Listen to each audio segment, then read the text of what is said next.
নজিরবিহীন মানবেতর জীবনযাপন করছে ফিলিস্তিনের অধিকৃত পশ্চিম তীরের অধিবাসীরা। মাসাফের ইয়াত্তা এলাকার খাল্লেদ আল ডাবারা বাসিন্দারা এখন ভয়াবহ বাস্তুচ্যুতির শিকার। গত মে মাসে ইসরায়েলি সৈন্যরা বুলডোজার ও সাজোয়া যান নিয়ে এসে তাদের বাড়িঘর সম্পূর্ণ ঘুরিয়ে দেয়। এমন অবস্থায় থাকার জায়গা না পেয়ে গুহা ও তাঁবুতে অসহায় দিন কাটাচ্ছেন বাসিন্দারা।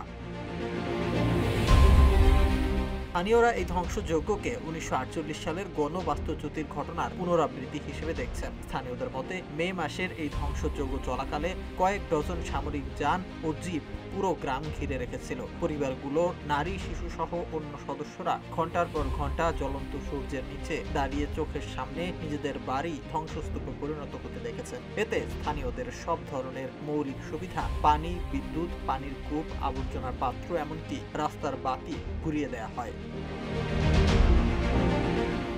স্থানীয় এক বাসিন্দা বলেন, আমরা প্রস্তর যুগে ফিরে গেছি, গুহা ও তাঁবুতে থাকছি, নেই জীবন ধারণের জন্য প্রয়োজনীয় সামগ্রী, তবুও কেউ গ্রাম ছেড়ে যাননি। আমরা দেশের মাটি ছাড়ব না। জানা গেছে, ইসরায়েল ১৯৮০-র দশকে পশ্চিম তীরের প্রায় ২০% জমির মতো এই এলাকার একটি অংশকে সামরিক প্রশিক্ষণ অঞ্চল বা ফায়ারিং জোন হিসেবে ঘোষণা করে। এরপর থেকেই ইসরায়েলি বাহিনী স্থানীয় ফিলিস্তিনিদের তাড়িয়ে দেওয়ার চেষ্টা করছে। বিশ্লেষকরা বলছেন, ইসরায়েলের এমন কর্মকাণ্ড বৃহত্তর পরিসরে জাতিগত নির্মূল নীতির অংশ, যার লক্ষ্য ফিলিস্তিনিদের জোরপূর্বক এলাকা থেকে সরানো।